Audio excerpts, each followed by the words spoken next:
Welcome, curious minds and sleepy thinkers. Settle into your softest place and let the day's hurried thoughts drift away like tiny forgotten boats on a calm sea. Tonight, we have found a quiet harbor, a soft place to land where the questions are vast and the pace is slow enough not to jolt you out of your pillow cocoon. We're not here for a lecture, but for a journey, a slow, gentle drift through an idea that seems so simple yet has puzzled humanity for as long as we have been able to wonder. We're going to tiptoe into one of the most mysterious questions ever asked. One that touches the very beginning of everything. We know what is nothing. This isn't a race through a textbook or a frantic search for a single hard-edged answer. It's more like floating through a galaxy of ideas with a cup of chamomile tea. We will approach this question not with the cold precision of a mathematician, but with the quiet awe of a poet. The beauty of this topic is that we don't have all the answers. Instead, we have a great open space for beautiful questions, for the kind of gentle wonder that can fill a sleepy mind with peace and possibility. We will honor the mystery and let it be. So let's begin by first looking at what we know. The something that seems to exist in contrast to the nothing. Our universe is the grand stage of existence, an expanse that contains all of space and time. It is a boundless ocean in which we swim, a cosmic sea that holds a breathtaking collection of things. When we think of the universe, our minds might first conjure up images of a dark, silent void. But our universe is anything but a void. It is a vibrant, intricate, and astonishingly full place. It is a symphony of particles and forces, a constantly evolving entity, governed by a set of elegant and complex laws. Imagine trying to comprehend the scale of this cosmic sea. The observable universe, the part we can see with our most powerful telescopes, stretches for an almost incomprehensible distance. Picture a beam of light, the fastest thing we know of traveling, at the speed of about 186,000 miles per second. If that beam of light were to start at one edge of our observable universe and travel to the other, it would take 93 billion years to complete its journey. Think of that number for a moment. 93 billion years. It is a number so vast that it ceases to be a number and becomes a concept, a kind of cosmic metaphor for the unimaginable. We are so used to thinking in terms of our own lifetimes, our own fleeting moments, that this scale can humble us in the most profound way. And within this vastness, this enormous cosmic ocean, lie islands of staggering beauty and complexity.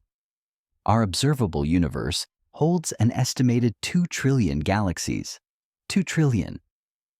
Each of these galaxies is its own city of stars, and each city is a mind-boggling collection of light and matter. Our own home, the Milky Way, is just one of those 2 trillion galaxies, a spiral of stars, gas, and dust that contains roughly 100 billion stars. Our sun is just one of those 100 billion stars, a single point of light in a magnificent swirl of celestial fire. But the universe is not just a collection of these celestial bodies. It is a deep, rich tapestry woven from a myriad of components. At the broadest level, it is a hierarchy of structures. There are the great sprawling galaxies, vast assemblies of stars-planets, gas and dust, all held together by the gentle but immense hand of gravity. These galaxies, in turn, are not scattered randomly. They are arranged in great clusters and superclusters, forming a kind of cosmic web, a giant three-dimensional network of matter with vast empty voids in between. This cosmic web is the largest structure we know of in the universe, a silent, beautiful testament to the power of gravity and the initial conditions of the cosmos. As we zoom in, the universe reveals itself to be a constantly humming, breathing entity. The stars within the galaxies are the luminous engines of the cosmos undergoing a process called nuclear fusion to produce light and heat. These stars come in all shapes and sizes, from tiny, long-lived red dwarfs to immense, brilliant blue giants. Some of these stars end their lives in spectacular explosions, giving birth to a new generation of cosmic wonders, like neutron stars, or the mysterious gravity-devouring black holes. The remnants of these stellar explosions enrich the surrounding space with heavier elements, the very building blocks of new stars, and most importantly, of the planets that form around them. And of course, there are the planets themselves, a diverse and wondrous collection of worlds orbiting these stars. From rocky terrestrial planets like our own Earth to the gas giants of our solar system, each planet is a world in its own right, a unique piece in the grand cosmic puzzle. And as our telescopes and instruments become ever more sensitive, we are discovering that planets are not rare at all. They are everywhere. Our own home, a tiny blue-green marble, is just one of a countless number of potential homes, a single cherished fragment drifting through a boundless ocean of space. But the something of the universe is not just what we can see. It is also, in a beautiful paradox, what we cannot see. The universe is full of mysteries that are invisible to our eyes, yet are the very forces that give it its shape and its destiny. These invisible forces are what we call dark matter and dark energy. Though we cannot observe them directly, we know they are there by their effects. Dark matter, for instance, acts like a kind of cosmic scaffolding, an invisible glue that holds galaxies together with its gravitational pull. Without it, the galaxies would not have the structural integrity to withstand their own rotational speeds. They would simply fly apart, and the beautiful cosmic cities we see would never have been built. And then there is dark energy, an even more enigmatic force. Dark energy is the great unseen wind that is driving the universe's accelerated expansion. For a long time, we thought that the universe's expansion was slowing down, that the great cosmic journey was eventually going to run out of steam. But our observations of distant supernovae have shown us that the opposite is true. The universe is not just expanding, its expansion is speeding up. And dark energy is the force we believe is responsible for this. A kind of cosmic repulsion that is pushing the galaxies apart, driving them away from each other at an ever-increasing rate. Together, dark matter and dark energy make up an astonishing 95% of the total mass and energy of the universe. This means that all the stars, all the planets, all the galaxies, all the familiar beautiful something that we can see is just the top of a deep unseen ocean. We are floating on a cosmic sea, and we can only see 5% of it. This is a humbling realization, a quiet reminder that our understanding of the universe is still in its infancy. It is a beautiful acknowledgement that the universe is not just stranger than we imagine, but stranger than we can imagine. This vast and complex universe, this grand stage of existence, is what we will hold in our minds as we gently begin to contemplate the idea of nothing. Because before we can ask what nothing is, we must first have a clear and quiet understanding of the something. We must first hold the image of all this beauty, all this complexity, all this wonder in our minds. Only then can we begin to ask what came before it, or what might exist outside of it, or what it means for something to be absent when there is so much something. The universe, in all its astonishing complexity and scale, is the perfect backdrop for this quiet, gentle, and most profound of questions. And so we bring this first chapter to a close. We have set our scene. We have looked at the great something of the universe with its billions of stars, its trillions of galaxies, and its vast unseen forces. We have taken a moment to appreciate the scale and the beauty of it all.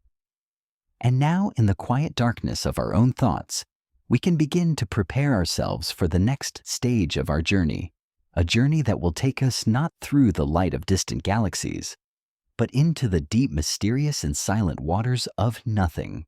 Let's take a step back from the brilliant light of galaxies and the hum of modern science. Before we had telescopes and particle accelerators, before we even had a formal understanding of physics, humanity still grappled with the question of how everything came to be. For ancient civilizations, the concept of nothing was a far less abstract idea. It was often a tangible, chaotic void from which order and everything we know was born. As we quiet our minds, let's drift through these ancient stories, These beautiful, imaginative answers to the most profound of questions. They are not just myths. They are windows into the soul of early human thought, a gentle reminder that our curiosity is as old as our species. Imagine the vast icy silence of a land where fire and ice meet. This is the image that comes from Norse mythology. The Norse believed the universe began with a great yawning gap called Ginnunga Gap. This wasn't an empty void in the modern sense.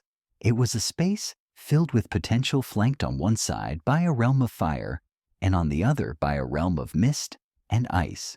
When the warm air from the fire realm met the cold air from the ice realm, the ice began to melt, and from the dripping water, life began. The first being to emerge was a giant named Ymir, and from his body the gods created the world. His flesh became the earth, his blood the oceans, and his bones the mountains. The sky was formed from his skull, and his eyebrows created Midgard, the home of humanity. In this story, the universe didn't come from nothing at all.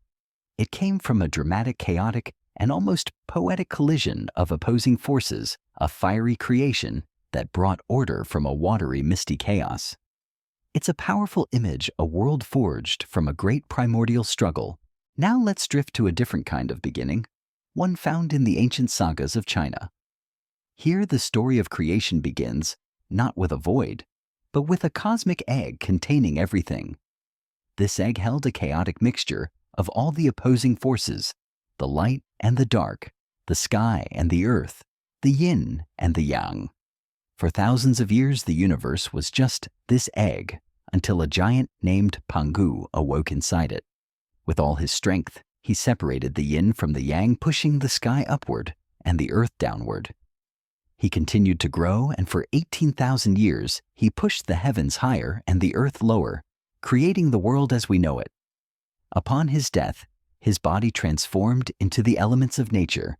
His breath became the wind, his voice, the thunder, his eyes, the sun and the moon, and his blood, the rivers. Pangu's story is not about a creation from nothing, but about a cosmic act of separation, a great effort to bring order out of an initial all-encompassing chaos. It is a story of a universe born from a great living sacrifice. And what of the islands of the South Pacific, the beautiful remote land of New Zealand? Here the indigenous Maori people have a creation myth that is profoundly different, yet equally beautiful. Their universe began with a long, tight embrace between Ranginui, the Sky Father, and Papatuanuku, the Earth Mother. Their children, the gods, were trapped in the darkness between them, a place where there was no light and no space to grow. After many attempts, the god of the forest, Tane Mahuta, finally succeeded in prying his parents apart, pushing his mother into the earth and his father into the sky. This was the moment of creation. The light and the air were able to enter the world, making space for all living things. The Maori creation myth is not about a violent struggle or a giant's death. It is about a great gentle act of separation, a creation of space and light from a state of primordial closeness and darkness. It is a story that honors the bond between the sky and the earth, and the great gift of space and light that came from their separation. These myths, though varied in their details, share a common thread. They all try to explain a transition from a state of unbeing, a void, a chaotic egg, a primordial embrace, to the ordered, structured world we inhabit. They represent our earliest, most poetic attempts to understand the beginning. They are a reflection of a deep human need to tell stories about our origins, to make sense of the vast, silent mystery that surrounds us. As we move from these myths, we can see the slow, gradual shift from story to reason.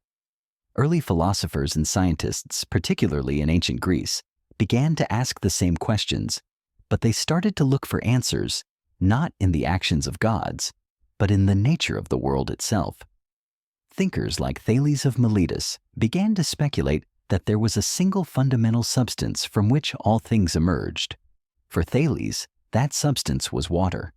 He saw that water could be a solid, a liquid, and a gas, and that it was essential for life. It was a beautiful, elegant, and logical answer for his time. His pupil Anaximander took a different approach. He suggested that the fundamental substance wasn't something we could see or touch. He called it the epeiron, an infinite and indefinite substance from which all things emerged and to which they would eventually return.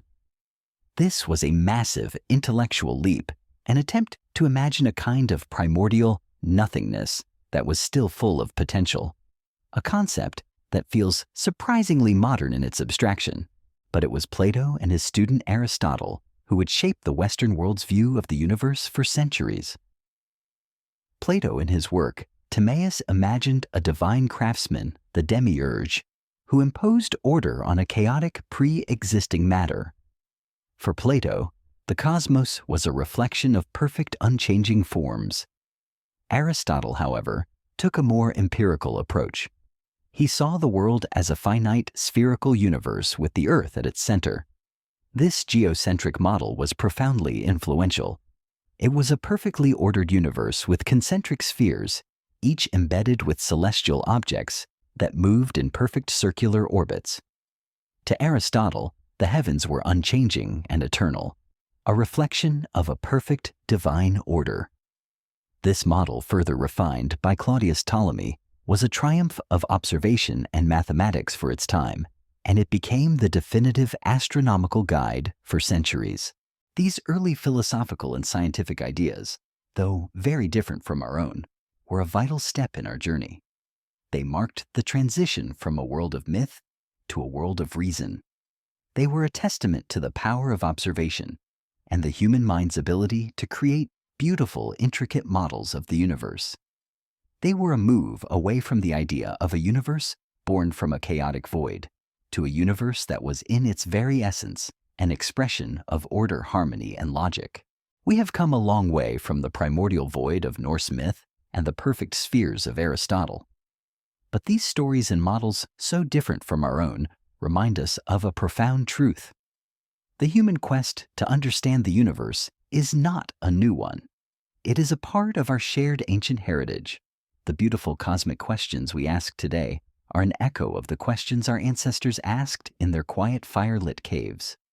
And in that echo, there is a kind of profound, beautiful connection that stretches across all of time. So as we bring this part of our journey to a close, let's honor the ancient dreamers and thinkers who first gazed into the sky and into the great void and asked, how did this all begin? Their stories and their models, though no longer a part of our science, are still a part of our souls. They are a reminder that the journey to understand the universe is not just a scientific one, but a deeply human one. A journey that began in the heart of a storyteller and continues today in the quiet, contemplative mind of a scientist. We have now traveled from the myths of ancient civilizations to the reasoned philosophies of the Greeks. But the journey of understanding the universe did not stop there. It took a monumental leap in the 20th century with the birth of a revolutionary idea that changed everything.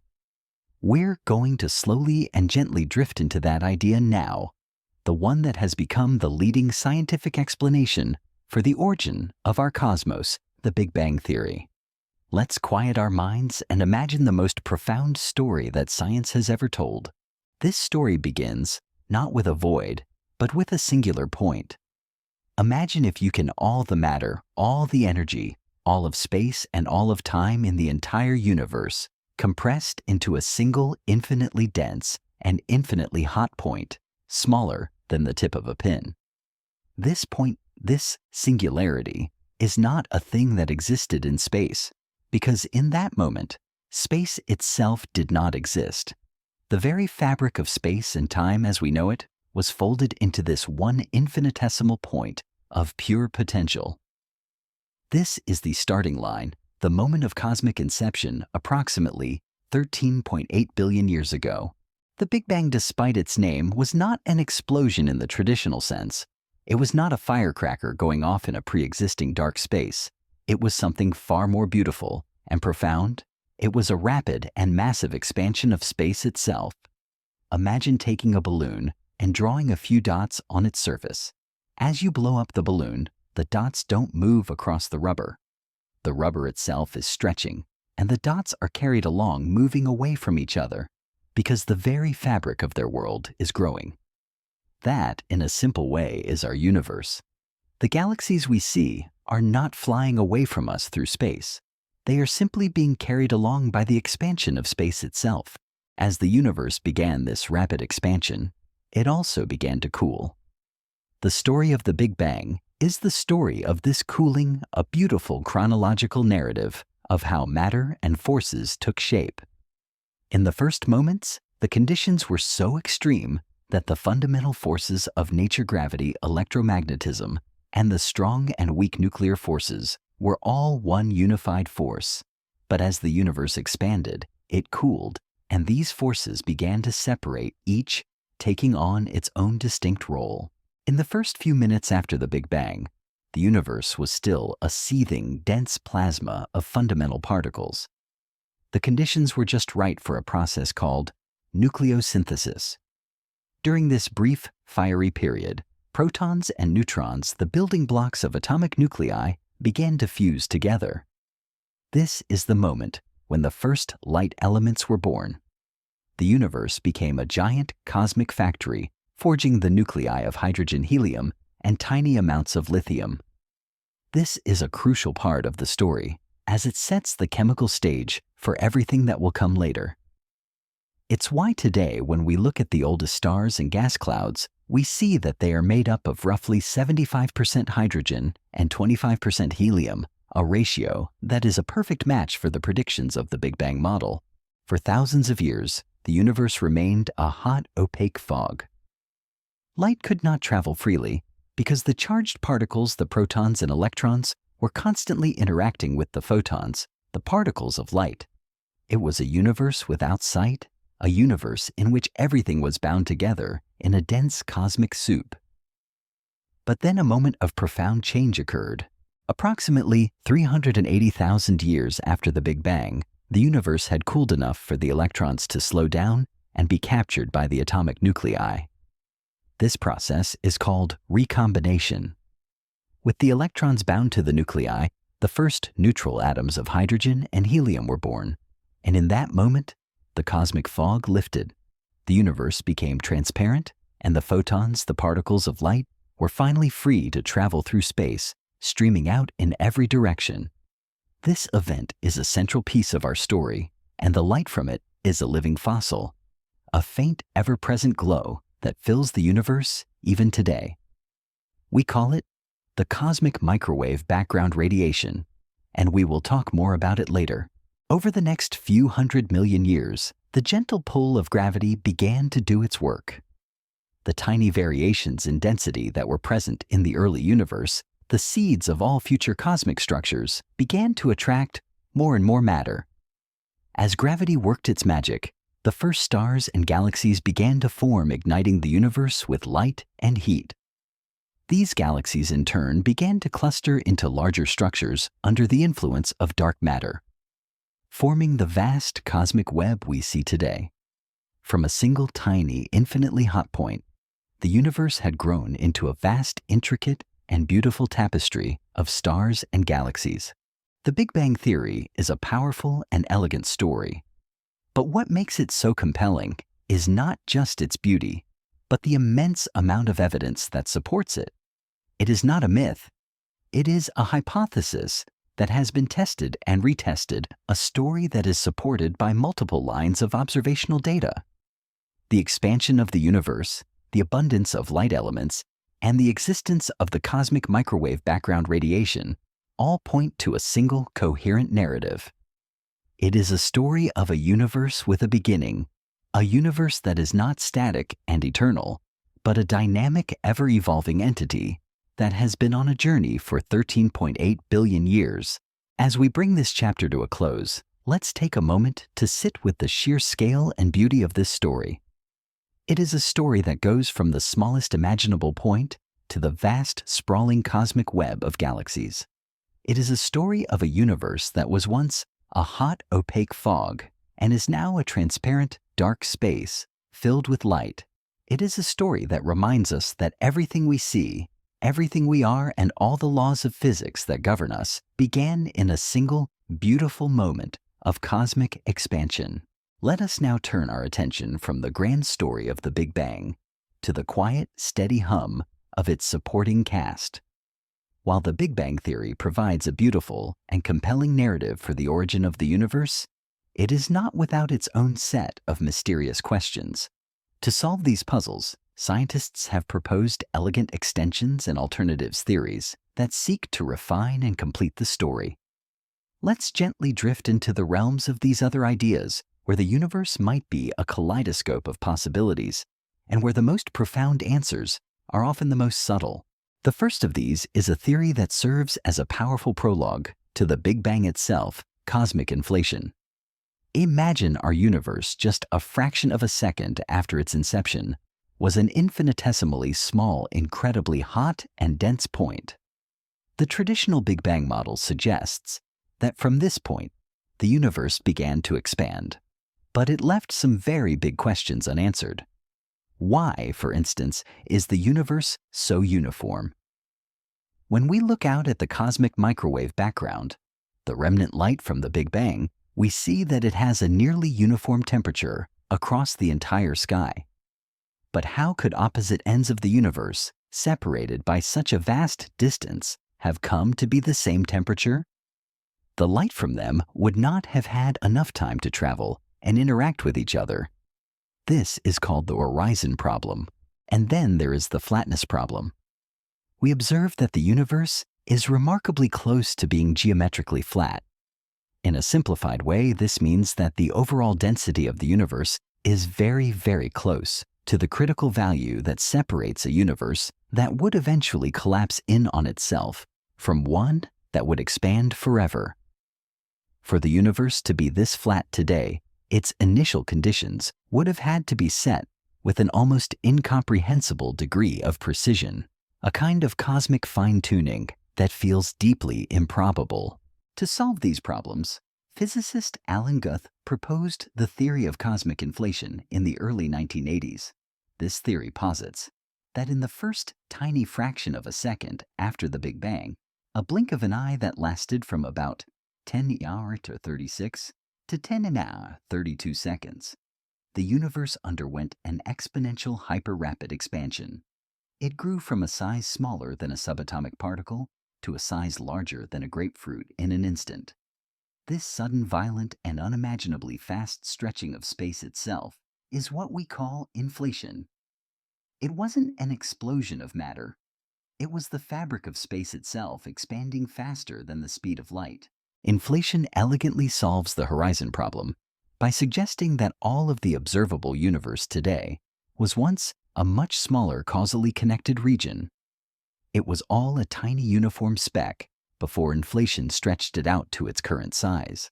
And it solves the flatness problem by taking any initial curvature the universe might have had and stretching it so completely that it appears flat to us now.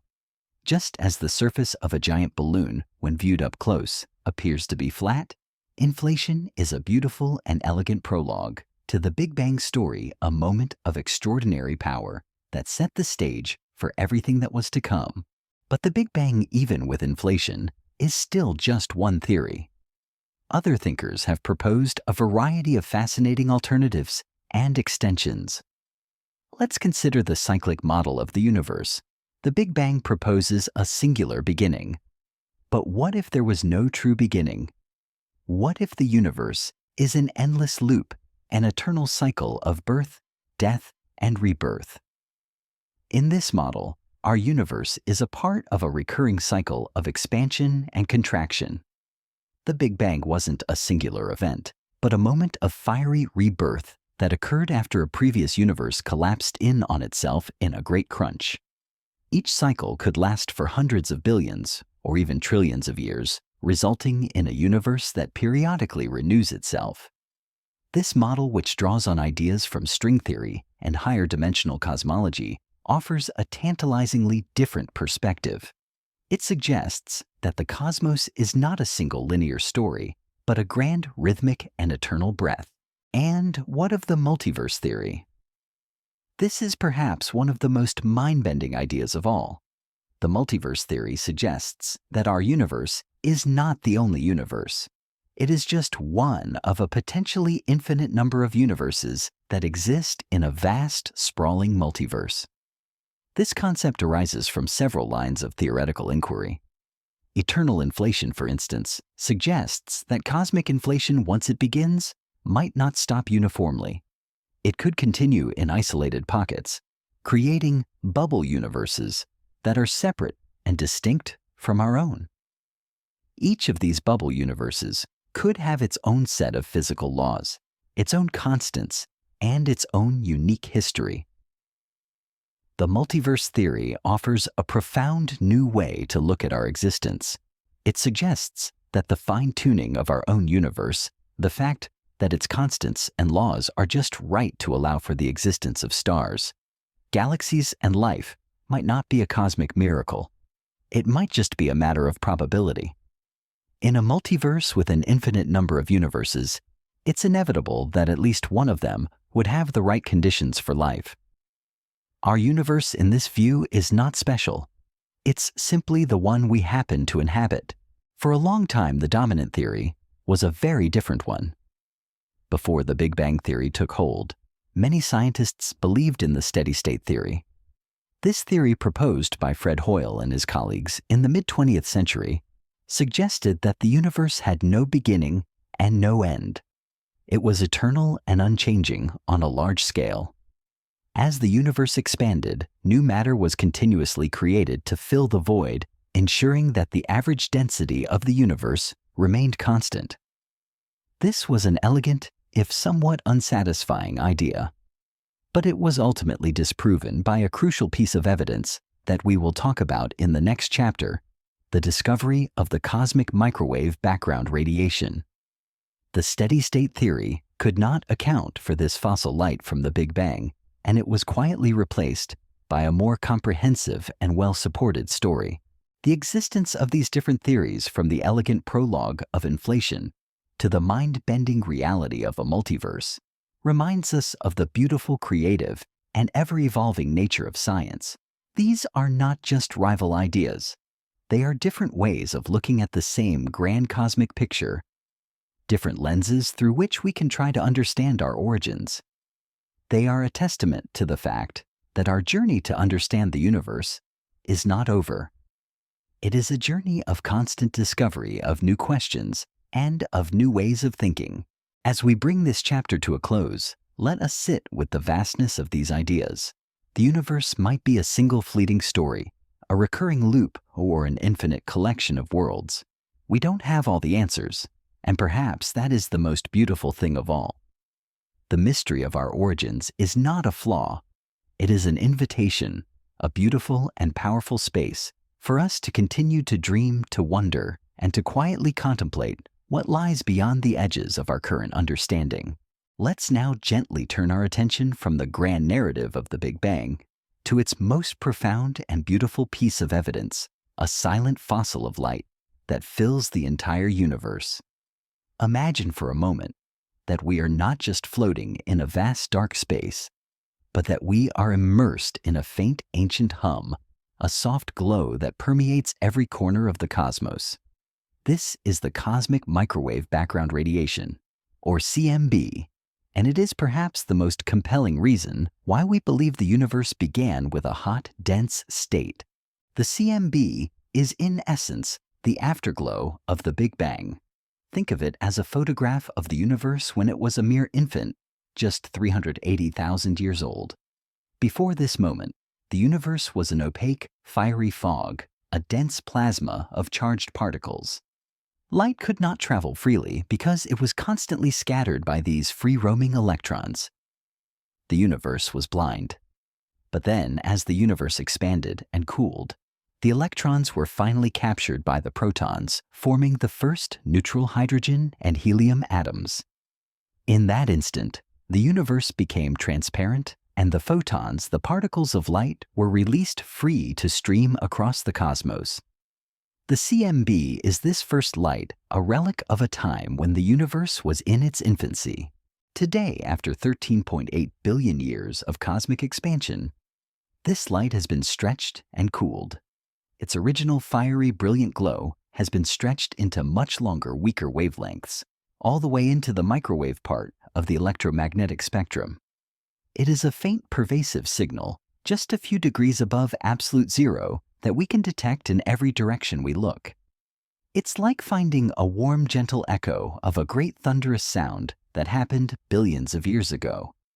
The discovery of the CMB by Arno Penzias and Robert Wilson in 1965 was a watershed moment in the history of science, a powerful piece of evidence that gave the Big Bang Theory its solid footing. But the CMB is not just a uniform faint glow. When scientists studied it with incredible precision, they found that it has tiny, almost imperceptible fluctuations in temperature. These are not random.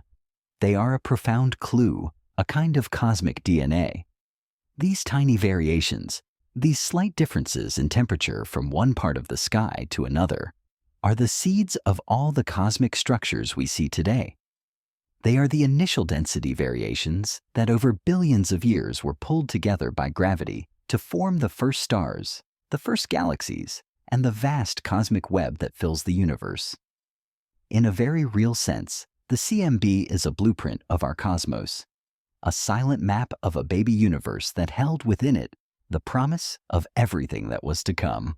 This leads us to the second pillar of evidence for the Big Bang, a phenomenon that has been with us for a century, the expansion of the universe. In the 1920s, a brilliant astronomer named Edwin Hubble made a groundbreaking discovery. He observed that galaxies are not just scattered randomly in space. They are all moving away from us. And more importantly, the farther away a galaxy is, the faster it is receding. This phenomenon, known as Hubble's law, is a cornerstone of the Big Bang model. Imagine our balloon again. As it expands, the dots that are farthest away from each other will appear to be moving away at a faster rate. The expansion of the universe itself is a natural and elegant explanation for Hubble's observations. The way we measure this galactic retreat is through redshift. Light, like sound, can be affected by motion. When a galaxy is moving away from us, the light it emits gets stretched into longer wavelengths, shifting it toward the red end of the spectrum. The faster a galaxy is moving away, the more its light is redshifted. By measuring this redshift, we can determine the speed at which a galaxy is receding, and from there, we can work backward to the time when all the galaxies were once closer together. Redshift is a kind of cosmic odometer, a tool that allows us to trace the journey of the universe back to a single explosive beginning.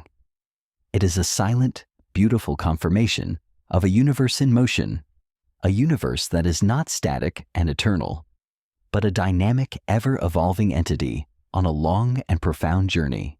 The third great piece of evidence for the Big Bang lies in the very composition of the cosmos, the abundance of light elements. In the first few minutes after the Big Bang, the universe was an incredibly hot and dense nuclear furnace. In this fiery cauldron, a process called Big Bang nucleosynthesis took place. Protons and neutrons fused together to form the nuclei of the first light elements, primarily hydrogen and helium, with only trace amounts of lithium. The Big Bang model makes a very specific and testable prediction about the ratio of these elements. It predicts that the universe should be about 75% hydrogen and 25% helium, with tiny amounts of lithium. When we look at the oldest stars and gas clouds in the universe, the ones that have not yet been contaminated by the products of later stellar evolution, we find that this prediction is a perfect match. The universe, it turns out, is a giant chemical record of its own beginning, and its composition is a silent, beautiful confirmation of a story that happened billions of years ago. All these pieces of evidence, the faint, gentle glow of the CMB, the rushing retreat of the galaxies, and the specific chemical composition of the cosmos, come together to form a coherent and beautiful picture. They are not just isolated facts. They are converging lines of evidence that all point to a single elegant conclusion: our universe began with the Big Bang. It is a story of a universe with a beginning, a universe that has been expanding, cooling, and evolving for 13.8 billion years. It is a story that, for all its scientific complexity, has a kind of poetic simplicity. It is a story that tells us that everything we see, everything we are, and all the laws of physics that govern us began in a single beautiful moment of cosmic expansion. As we bring this part of our journey to a close, let's take a moment to sit with the immense beauty of this idea. Science, with its cold hard facts and its precise measurements, has given us one of the most profound and beautiful stories that has ever been told. It is a story of a universe that was once a hot, opaque fog and is now a transparent, dark space filled with light. It is a story of a universe that was once a small, dense point and is now a vast, sprawling tapestry of stars and galaxies. And it is a story that is etched not just in our minds, but in the very fabric of the cosmos itself, a story that is waiting for us to continue to listen, to wonder, and to quietly, gently understand. Let us now return to that cosmic photograph from the beginning of time, the cosmic microwave background, or CMB. We have spoken of its gentle, pervasive glow, but we have yet to truly explore the tiny, almost imperceptible blemishes on its surface. These blemishes are the greatest secret the CMB holds. They are the fingerprints of something called inflation theory, and they hold the key to understanding the magnificent, large-scale structure of our universe. Imagine the universe in its first few moments, a tiny subatomic speck of unimaginable density and heat. It was a place where the rules of the cosmos, as we know them, were not yet fully formed. In this chaotic, energetic froth, a phenomenon was occurring at the very smallest scales, something that only the laws of quantum mechanics could describe. These were quantum fluctuations, tiny temporary jitterings in the fabric of space-time, brief fleeting moments where energy and particles popped in and out of existence. These quantum fluctuations were microscopic, happening on a scale that is impossible for us to comprehend, a scale so small it defies our very notions of size. But then came the moment of cosmic inflation. This was a brief, powerful, and unimaginably fast period of exponential expansion. In a fraction of a second, the universe grew from a speck smaller than a subatomic particle to a size larger than a grapefruit. This was a colossal stretching of space itself. And as space stretched, it took those tiny microscopic quantum fluctuations and stretched them out with it. A ripple in a pond that was once a millimeter wide became a ripple that was a light year wide. A fleeting quantum jitter became a vast, enduring cosmic irregularity. Inflation, in a beautiful and poetic way, acted as a cosmic magnifying glass. It took the microscopic chaos of the quantum world and blew it up into the macroscopic order of the cosmos. It transformed the random fleeting jitters of a quantum vacuum into the initial density variations that would one day become all the magnificent structures we see today. Where there was a slightly higher concentration of energy in the quantum jitter, there was now a slightly denser patch in the early universe. And where there was a slightly lower concentration, there was a slightly less dense patch. These were the seeds, the primordial imperfections from which everything would grow. And so, for the next several 100 million years, the gentle, inexorable hand of gravity began its work. Gravity, the great sculptor of the cosmos, began to pull matter together. It pulled matter toward the slightly denser patches and away from the slightly less dense ones. The tiny initial density variations, the scars left behind by inflation's magnificent magnifying glass, began to grow. The denser patches became great cosmic clouds of gas and dust, and within these clouds, the first stars began to ignite. These stars, in turn, began to cluster into the first galaxies. And these galaxies, pulled together by gravity, began to form into the grand cosmic structures we see today, the cosmic web of filaments and voids, a giant three-dimensional network of matter that spans the entire universe. The CMB is the final perfect piece of evidence for this. When we look at that ancient light, we see that it is not perfectly uniform. It has tiny, subtle variations in temperature. These variations are a perfect match for the density fluctuations that were predicted by inflation theory. They are the fingerprints of that rapid exponential stretching of space, the scars that were left behind when the universe was just a tiny subatomic speck. In a very real sense, the CMB is a photograph of those primordial seeds, a snapshot of the universe just before gravity began its work. It's a beautiful, elegant, and profound confirmation of a theory that explains how the microscopic chaos of the quantum world gave birth to the magnificent ordered structure of the cosmos. And this leads us to one of the most beautiful and humbling ideas of all. The fact that the entire structure of the universe, the galaxies, the stars, the planets and everything on them, including us, can be traced back to a random fleeting quantum jitter. Our universe, in a very real way, is a kind of quantum echo, a ripple that was stretched to a cosmic scale. It is a reminder that the grandest structures in the cosmos have their origins in the smallest, most ephemeral, and most mysterious of places. It's a connection between the microscopic world of quantum mechanics and the macroscopic world of galaxies, a seamless and elegant link that makes our universe so beautiful and so mysterious. The story of inflation is a powerful and elegant one. It solves some of the most profound puzzles of the traditional Big Bang model, and its predictions are a perfect match for what we see in the CMB. It is a testament to the power of human thought, a testament to the fact that our minds, with their equations and their theories, can reach back into the very first moments of time and uncover a hidden, beautiful, and profound story. It is a story of a universe that was not just born, but was born with a blueprint, a set of instructions that were written in the fleeting language of quantum mechanics. And it is a story that reminds us that the greatest structures in the cosmos began not with a bang, but with a whisper, a silent, beautiful quantum whisper that was amplified into a symphony of stars and galaxies. We have now seen how the cosmic story of the Big Bang is intertwined with the quantum world of the very small. Let's now take a quiet, contemplative step back and ask the most fundamental question of all, one that has been with us since the very beginning of this journey. What is nothing? When we ask this question, our minds might first conjure up the image of a vast empty void, a silent space with no light, no sound, and no matter. But as we have learned, this classical idea of nothing is profoundly wrong. In the world of modern physics, nothing is far from empty. It is a concept that is both beautiful and deeply strange. Let's gently explore this idea by first looking at what we call a vacuum. In classical physics, a vacuum is a space devoid of everything, no energy, no radiation.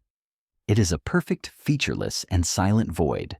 But in the world of quantum mechanics, this is not the case at all. The vacuum, it turns out, is a restless, seething expanse of potential. It is not an empty space. It is a space that is bubbling with activity, a space that is full of things that should not exist. Imagine the vacuum of space not as a placid, calm ocean, but as a deep, turbulent sea that looks calm from the surface, but is teeming with life below.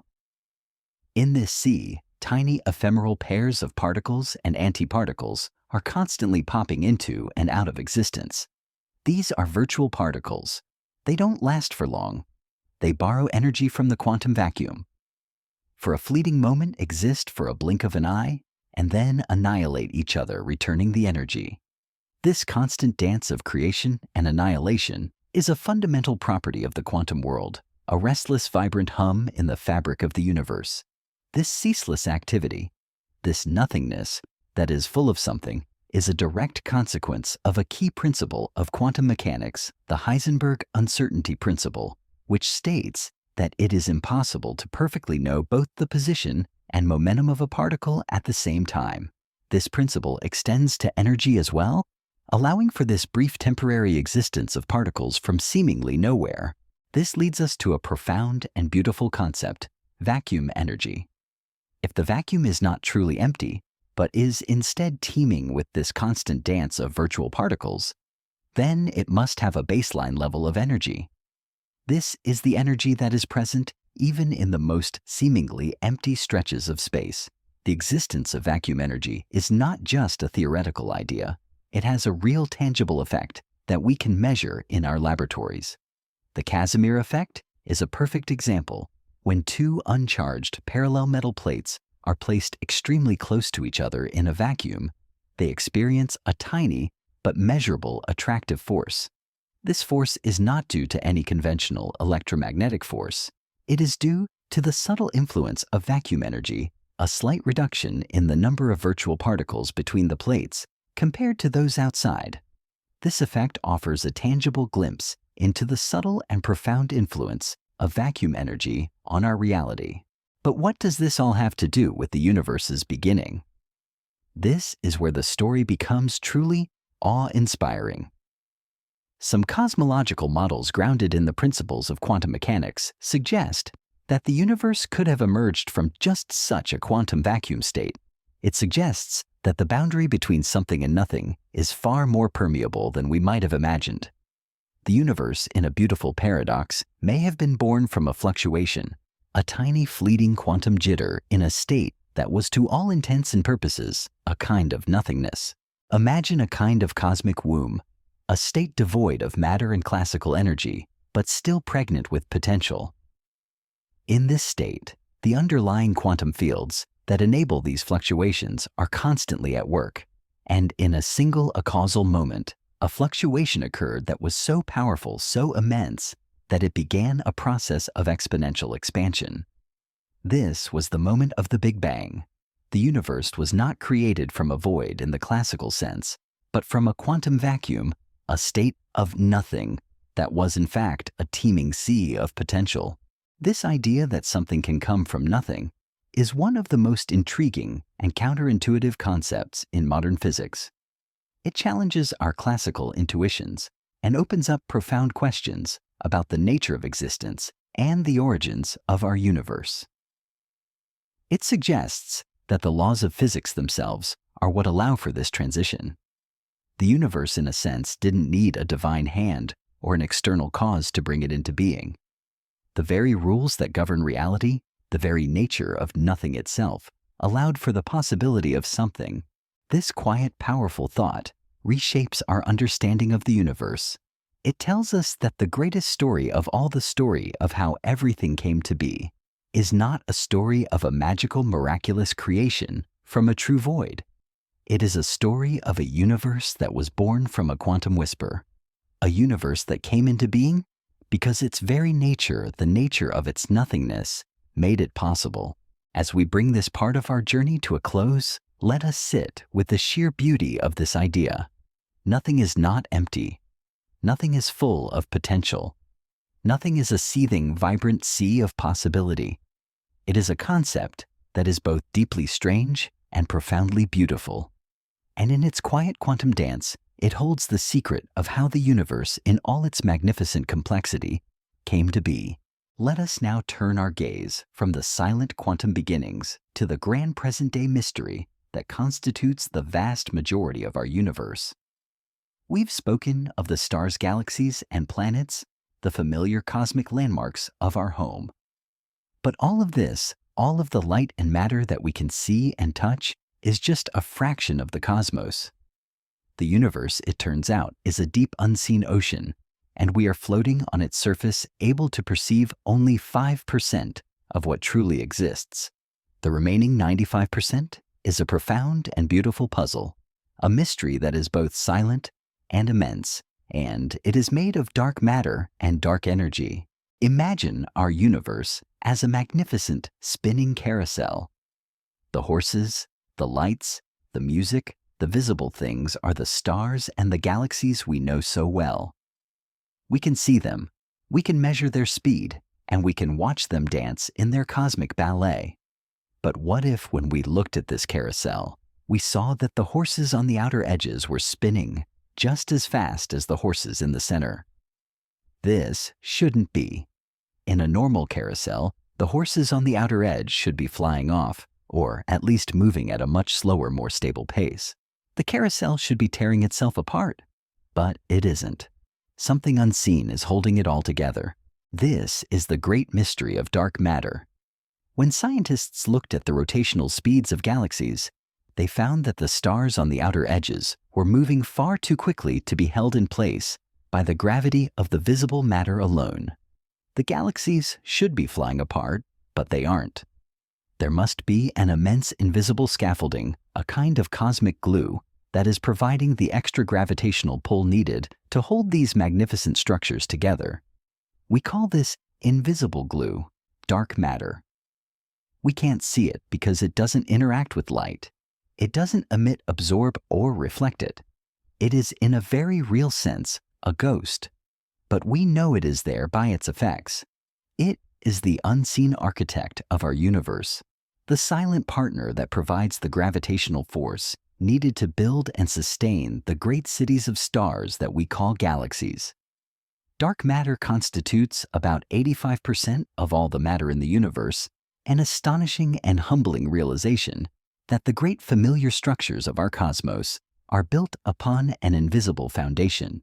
And then there is an even more profound and mysterious force at work, one that is not holding the universe together, but is instead pushing it apart. This force is dark energy. For a long time, scientists assumed that the universe's expansion was slowing down. The initial outward push of the Big Bang, they thought, was being slowly but surely counteracted by the gravitational pull of all the matter in the universe. The universe, in this view, was like a ball thrown into the air, its upward journey slowing down as gravity worked to pull it back to Earth. But in the late 1990s, a team of astronomers made a startling discovery. By observing distant supernovae, they found that the universe's expansion was not slowing down. It was, in fact, accelerating. The ball, it turns out, is being pushed up with more and more force, and its journey is speeding up, not slowing down. This discovery was a profound shock to the scientific community. It meant that there was a powerful unseen force, a kind of cosmic anti-gravity that was driving the galaxies apart at an ever-increasing rate. We call this force dark energy. It is an even greater mystery than dark matter, a force that constitutes about 68% of the total energy density of the universe. What is it? We don't know. It could be a property of space itself, a kind of constant inherent energy that drives expansion. Or it could be something else entirely, a new force that we have yet to discover. Dark energy is the great unseen wind that is driving the cosmic journey, a force that is shaping the ultimate fate of our universe, and we know almost nothing about it. Together, these two mysterious forces, dark matter and dark energy, make up 95% of the total mass and energy of the universe. This means that all the stars, all the planets, all the galaxies, all the beautiful familiar things we have been talking about are just a tiny fleeting 5% of the whole story. The universe, in its very essence, is a beautiful and elegant mystery. It is a story of a great intricate structure, a story of a silent, invisible glue that holds it all together, and a story of a great unseen wind that is pushing it all apart. This quiet reflection should fill us with a sense of awe, not fear. It is a powerful reminder that our understanding of the universe is still in its infancy, that the universe is probably far stranger and more beautiful than we can possibly imagine. It is an invitation to be humble, to acknowledge that the great mysteries of the cosmos are not flaws in our understanding, but beautiful and profound spaces for us to continue to wonder, to dream, and to explore. The universe is not a story that is finished. It is a story that is still being written. And the greatest, most profound, and most beautiful chapters of that story are still waiting to be discovered. The cosmos is a work in progress, and the greatest architects of its fate, the silent forces of dark matter and dark energy, are still a mystery. As we have seen, the universe is not a simple single story. It is a tapestry woven with many threads, some of them still a mystery to us. We have followed the thread of the Big Bang, the elegant and powerful theory that has become our most trusted guide. But what if there are other threads? What if the universe is not a singular linear tale, but a great cyclical narrative, or perhaps even a beautiful sprawling library of infinite stories. Let's now gently explore these other cosmological models, these alternative ways of thinking about our origins, which are not so much in opposition to the Big Bang as they are expansions of its most profound possibilities. Imagine a cosmic clock, and with every tick, the universe expands. The Big Bang tells us that this clock began ticking 13.8 billion years ago from a single fiery moment. But what if the clock never truly began? What if our universe is part of an endless cycle of birth and rebirth? This is the core idea behind the cyclic model of the universe. In this view, the Big Bang was not a singular event, but a moment of cosmic rebirth that followed a previous universe's collapse. After billions of years of expansion, gravity would eventually win out, and the universe would begin to contract, collapsing in on itself in a great, big crunch. But instead of ending in a singularity, the universe would bounce back, undergoing another Big Bang and beginning a new cycle of expansion. This model, which draws on the cutting-edge concepts of string theory and higher dimensional cosmology, offers a tantalizing alternative. It suggests that our cosmos is not a single fleeting story, but a grand rhythmic and eternal breath, forever expanding and contracting in a beautiful cosmic dance.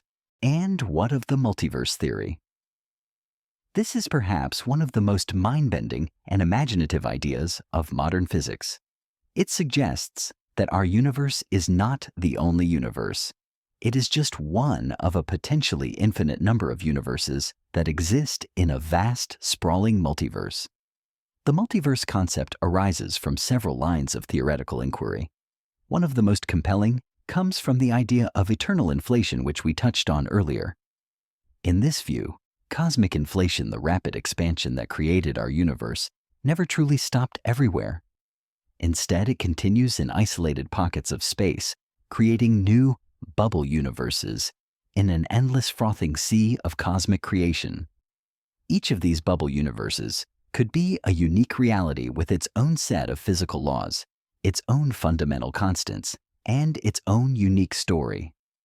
Our universe, in this view, is not special. It is simply one outcome among countless possibilities, one flower in an infinite garden. The multiverse theory offers a profound new way to look at our existence.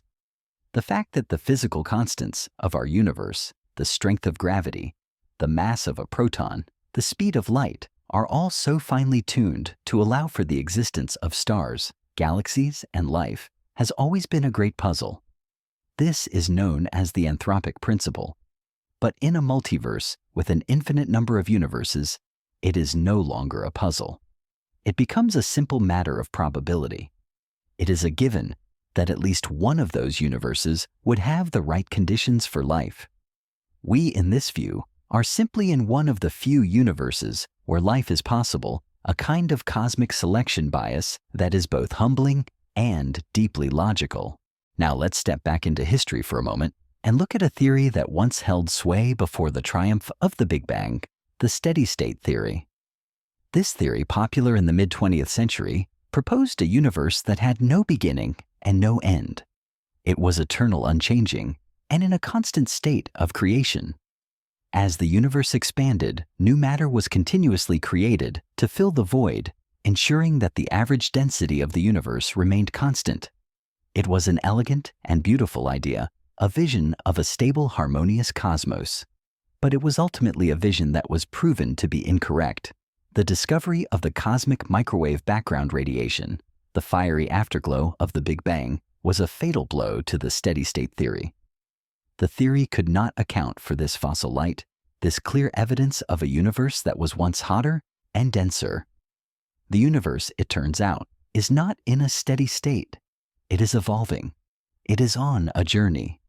And its story is written in the language of change, not of permanence. The existence of these different theories, these alternative cosmologies, reminds us of the beautiful and ever-evolving nature of science. Science is not a single dogmatic truth. It is a process of questioning, of hypothesizing, of testing, and of refining our understanding. The journey to understand the universe is not over. It is a journey that is full of different paths, different possibilities, and different ways of seeing the world. The Big Bang is our most trusted map, but it is not the only map. There are other maps, other stories, other possibilities that are waiting to be explored. As we bring this chapter to a close, let us sit with the vastness of these ideas. The universe might be a single fleeting story, a beautiful recurring loop, or an infinite collection of worlds. We don't have all the answers, and perhaps that is the most beautiful thing of all.